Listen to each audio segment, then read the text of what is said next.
Kuliah tamu ini kita harapkan bisa membuka cakrawala, mendekatkan antara dunia praktek penyelenggaraan dan penegakan hukum dengan ilmu hukum yang kita pelajari selama perkuliahan.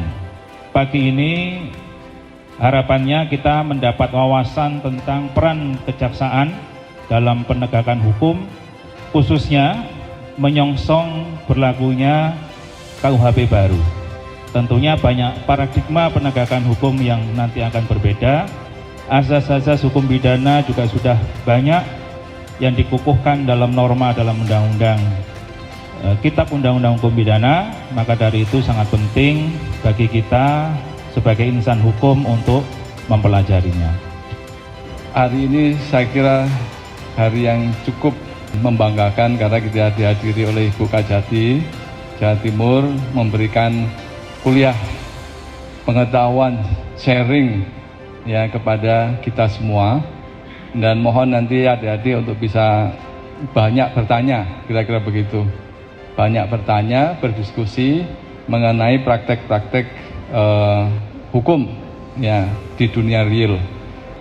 Dan dengan menyebut Bismillahirrahmanirrahim, kuliah tamu peran kejaksaan dalam penegakan hukum oleh Ibu Kepala Kejaksaan Tinggi Jawa Timur dengan resmi saya nyatakan dimulai.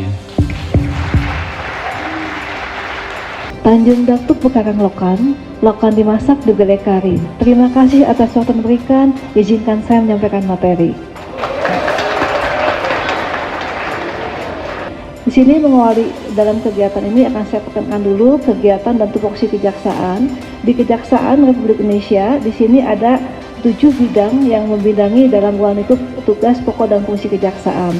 Saya berharap sekali adik-adik yang luar biasa sebagai mahasiswa di Fakultas Hukum Brawijaya yang semuanya mungkin sudah tahu karena ini, jumlah kita terbanyak di Indonesia untuk Fakultas Hukum dan penerimaan mahasiswanya. Tepuk tangan dulu untuk Fakultas Hukum untuk Brawijaya khususnya.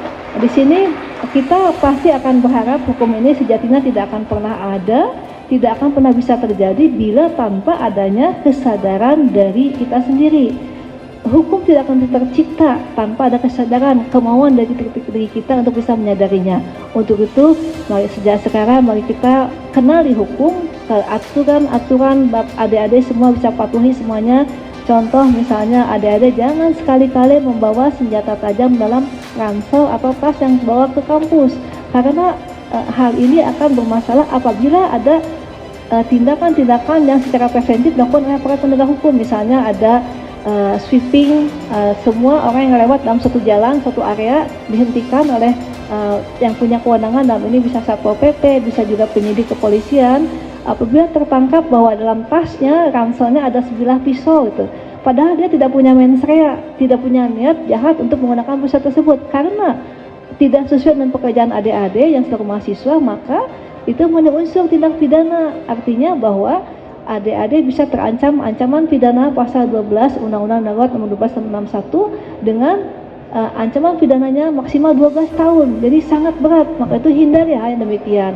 Pemahaman akan hukum betul-betul harus kita upayakan bagaimana kita bisa memahaminya, karena kalau dalam ancaman hukuman itu berbuat tidak berbuat ada ancaman pidananya dalam ranah-ranah tertentu. Misalnya berbuat, kita melakukan tindakan yang memenuhi unsur ada mens rea, niat jahat untuk mengambil barang orang lain, maka otomatis memenuhi pasal 362 itu ada perbuatan. Atau tidak berbuat, misalnya adik-adik mengetahui ada tindak pidana yang misalnya merugikan keuangan negara, maka apabila ada tidak melakukan, maka mengetahui terdiamkan, maka dianggap tidak berbuat, itu juga melawan hukum. Artinya mari kita pahami bagaimana kita memiliki pengetahuan hukum agar bisa melaksanakan kegiatan memenuhi unsur kesadaran hukum. Sebenarnya sejauh mana peran kejaksaan dalam pembaruan KUHP atau pembuatan KUHP yang baru? Sebelumnya terima kasih Ibu atas pemaparan materinya yang sangat luar biasa, dan korupsi ini memang menjadi hal yang sangat penting untuk kita fokuskan karena tentu tidak hanya merugikan diri sendiri namun juga merugikan bangsa dan juga rakyatnya. Yang ingin saya tanyakan adalah bagaimana peran Kejaksaan Negeri Indonesia dalam mengawal kasus atau fenomena siklus korupsi di dalam hal pilkada maupun pemilu yang ada di Indonesia.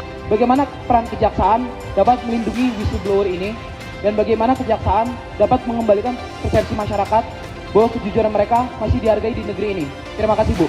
Dan tugas kami selaku seluruh jaksa dalam wadah kejaksaan, bagaimana mengupayakan agar bisa semua yang diperlukan oleh masyarakatnya terakomodir dalam KUHP baru tersebut, karena selama ini masih banyak dianggap ketidakadilan.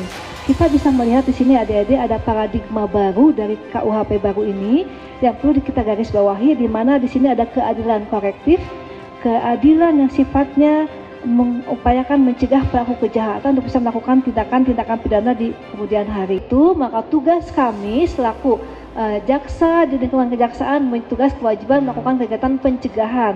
Pencegahan di sini memberikan literasi kepada seluruh caleg, seluruh OPD di pemerintah daerah, pemerintah di provinsi untuk bisa menghindari adanya hal-hal yang bisa menimbulkan tindak pidana korupsi. Kami selalu mengingatkan Desofa bagaimana ancaman pidana korupsi ini cukup berat dan bahkan bisa ada ancaman pidana mati sepanjang terpenuhi unsur yang memang dalam keadaan khusus